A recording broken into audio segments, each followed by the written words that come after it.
세포 건조를 재촉하는 잘못된 생활 습관 4가지. 첫 번째, 과도한 물 섭취는 수독을 일으킨다. 두 번째, 염분 섭취를 제한하면 노화가 빨라진다. 세 번째, 다이어트나 덜 먹는 것보다 배출에 신경 써라. 네 번째, 피부 보습제는 세포 건조를 해소하지 못한다.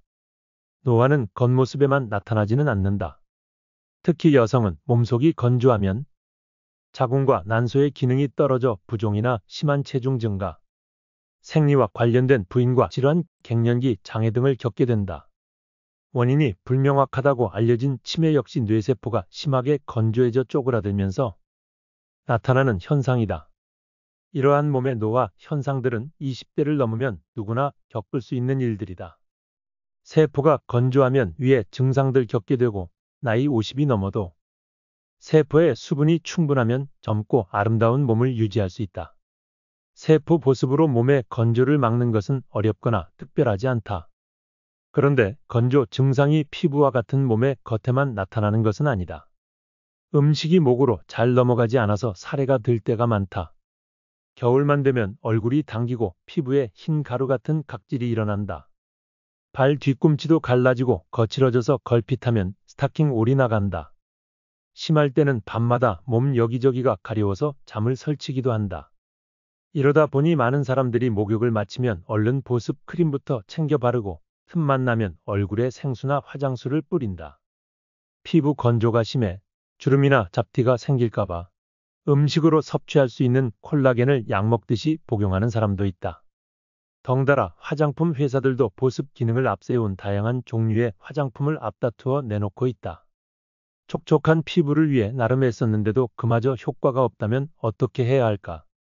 느긋하게 욕조물에 몸을 담그거나 사우나에서 기분 좋게 땀을 흘리고 났을 때의 모습을 한번 떠올려보자. 분명히 몸 밖으로 수분이 많이 빠져나갔는데도 웬일인지 피부는 촉촉하고 매끈하다. 부석부석하던 얼굴은 붓기가 빠져 탄력이 생기고 턱선도 날렵해진다. 이처럼 목욕 등으로 몸이 따뜻해지면 우리 몸에서 수분 조절을 주관하는 신장도 따뜻해진다. 그 결과 신장의 기능이 활성화되어 몸속 불필요한 수분이 신속하게 배출된다. 게다가 몸이 따뜻해지면 피부 세포의 대사도 활발해지기 때문에 물기가 부족해도 메마르고 생기 없던 피부 세포가 신선한 수분을 한껏 빨아들여 촉촉함을 되찾게 된다. 땀을 흠뻑 흘리면 땀이 천연 보습인자로 작용하여 피부 표면을 촉촉하고 윤기 있고 탄력 있게 만들어준다. 이처럼 피부는 스스로를 윤택하게 하는 능력이 있다. 이와 같은 피부 본연의 힘이 발휘되도록 한다면 인위적인 보습에 의존하지 않더라도 젊은 피부를 유지할 수 있다. 피부 세포의 수분 보유력을 높이는 데에는 마, 토란, 오크라, 큰실말, 미역, 생청국장, 맛버섯, 꿀, 해삼, 가자미, 조림묵 같은 미끈거리고 끈적거리는 식품이 좋다. 이들 식품에 들어있는 점액 성분인 모틴이 피부를 촉촉하고 탄력 있게 만들어준다. 이런 식품을 자주 먹으면 세포의 수분 상태가 정상으로 회복되므로 피부의 건조 증상도 차츰 좋아질 것이다. 세포가 건조해지는 것을 막아야 노화를 늦출 수 있다. 올바른 수분 섭취법으로 메마른 세포가 수분을 충분히 흡수하고 이를 유지할 수 있도록 해야 한다. 과도한 물 섭취와 염분 제한, 식사량만 줄이는 다이어트가 세포의 건조를 부추긴다. 피부가 건조해져서 나타나는 증상과 잡티, 주름을 개선하려면 몸을 따뜻하게 하고 땀을 흘리는 것이 좋다. 또 마나 토란 같은 끈적이고 미끈거리는 식품을 먹어 세포의 수분 보유력을 높여야 한다. 지금보다 10살은 더 어려 보이는 세포 보습 생활법. 항노화 음료로 온몸의 건조를 막는다. 약으로 몸의 건조를 치료하거나 노화를 막을 수는 없다.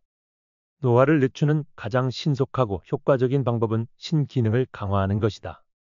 지금부터 설명하는 건조를 막는 항노화 음료는 신기능을 촉진하여 피부와 내장뼈, 모발, 뇌에 이르기까지 온몸이 건조해지지 않도록 막는 효과가 뛰어나다. 이르면 처음 마신 날부터 효과를 느낄 수 있다. 당근, 사과, 소금 주스는 신기능을 강화하여 세포의 건조를 막는 대표적인 항노화 음료다. 동양의학의 상사 이론에 따르면 인간의 하체는 식물의 뿌리에, 상체는 땅 위로 나와 있는 잎이나 줄기, 꽃에 해당한다. 따라서 하체에 있는 신을 강하게 하는 데는 식물의 뿌리가 효과가 있다. 인삼이나 오갈피 같은 뿌리를 약용하는 생약은 대개 큰 병으로 몹시 쇠약해진 신체의 회복을 돕거나 허약 체질을 개선하는 데 쓰인다.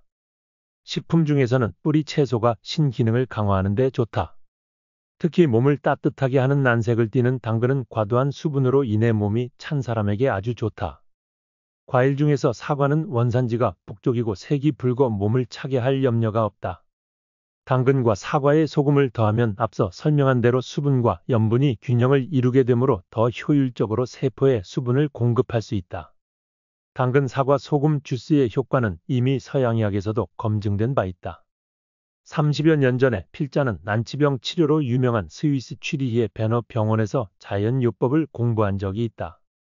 이 병원은 1879년에 개원한 이래 육류와 달걀, 우유와 같은 동물성 식품 대신 통밀빵이나 채소, 절임식품, 암염, 꿀 등의 자연식품과 다양한 물리요법을 이용해 난치성 질환을 치료해 왔는데 특히 아침마다 마시는 당근 사과 주스가 식이요법의 중심 메뉴였다. 당시 원장으로 있던 블러시 박사는 당근 사과 주스에는 우리 몸에 필요한 비타민과 미네랄이 130여 가지나 들어있다고 설명했다. 당근은 채소 중에서 미네랄 함량이 으뜸이고 사과에도 비타민과 미네랄이 풍부하다. 게다가 당근을 사과와 함께 갈아 마시면 당근 특유의 향이 약해져서 영양뿐만 아니라 맛도 한결 좋아진다.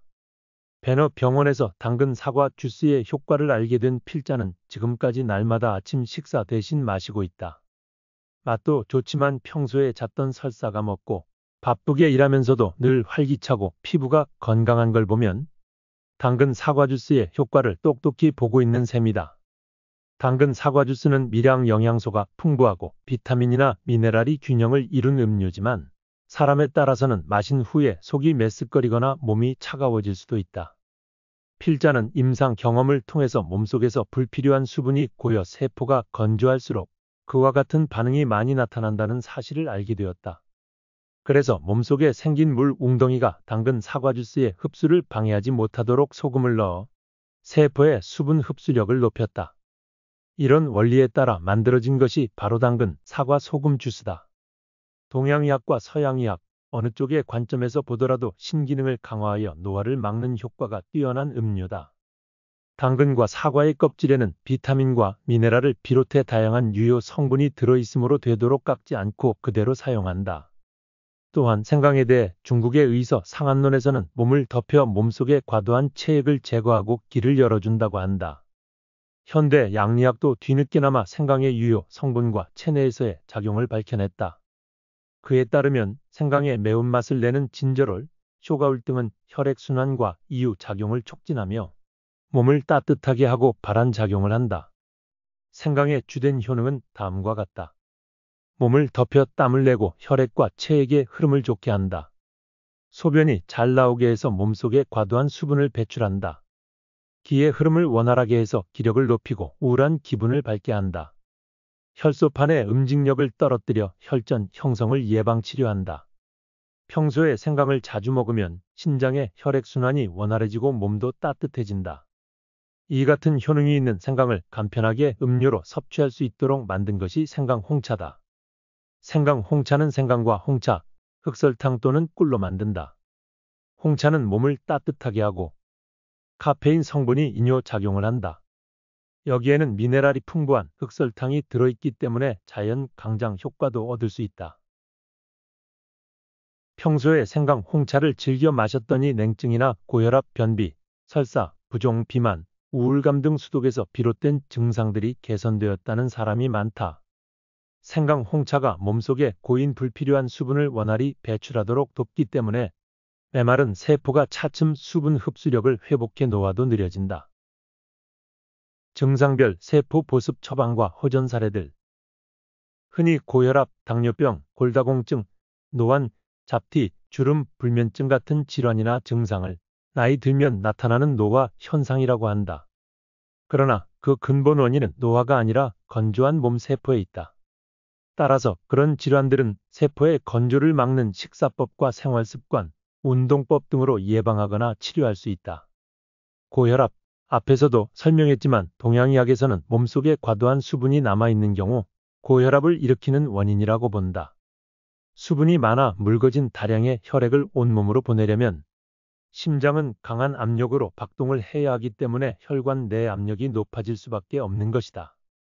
고혈압의 이뇨제가 효과를 나타내는 이유도 단순히 염분이 배설되었기 때문이 아니라 염분과 함께 있던 불필요한 수분이 배설되어 몸이 더 건조해지지 않고 혈액의 흐름이 원활해졌기 때문이다.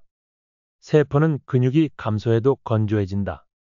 근육이 잘 발달한 하체에는 모세혈관이 많이 분포해 있는데 이 때문에 혈액이 하체로 모여 머리는 차고 발은 따뜻한 상태가 된다.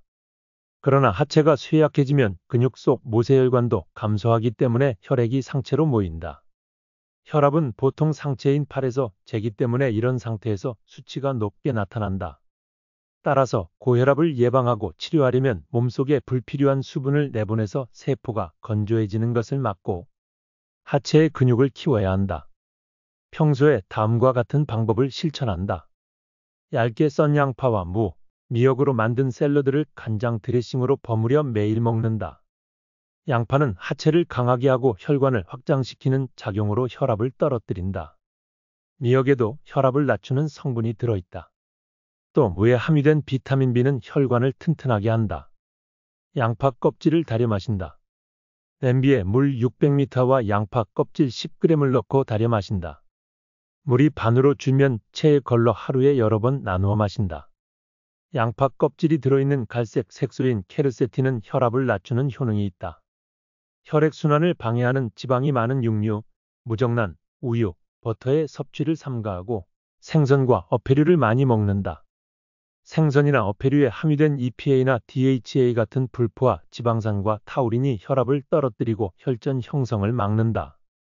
생청국장, 된장, 간장, 치즈 같은 발효식품을 먹는다. 이 같은 발효식품에는 혈전 형성을 막는 피라진이라는 물질이 들어있으므로 꾸준히 먹도록 한다. 당근 사과 주스를 매일 마신다. 당근은 하체를 강하게 하고 몸을 따뜻하게 한다. 사과의 풍부한 칼륨은 염분을 소변과 함께 배설하는 작용을 한다.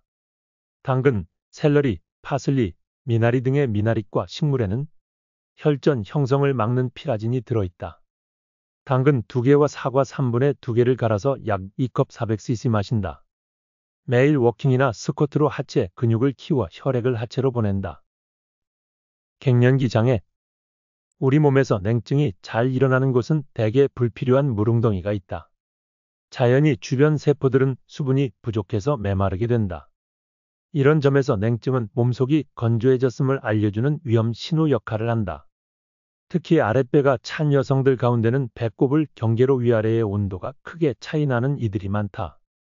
아랫배에 냉증이 생기면 그곳에 있는 자궁과 난소의 세포가 건조해지고 혈액순환도 잘 되지 않는다.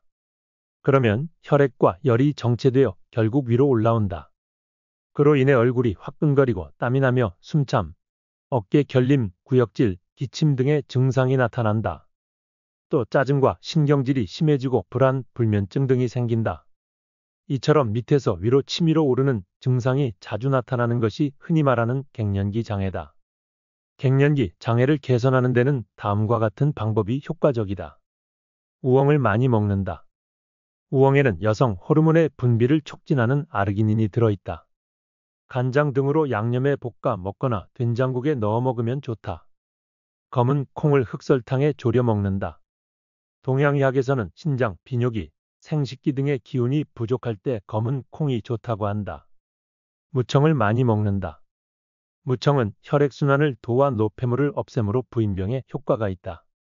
된장국에 넣어 먹으면 좋다. 생강, 홍차에 흑설탕 대신 박하사탕을 넣어 하루에 3에서 4잔을 마신다. 기운이 위로 치미는 증상에 효과가 있다.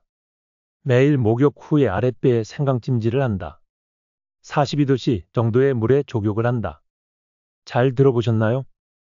이 책에서는 질환이나 증상별로 실천할 수 있는 음식과 차, 그리고 생활 습관들을 자세히 추천하고 있어 실생활에서 매우 유용한 책인 것 같습니다. 꾸준한 건강 관리를 위해 수분 관리를 하시는데 도움이 되셨길 바라며 다음에 또 도움되는 내용으로 찾아뵙겠습니다.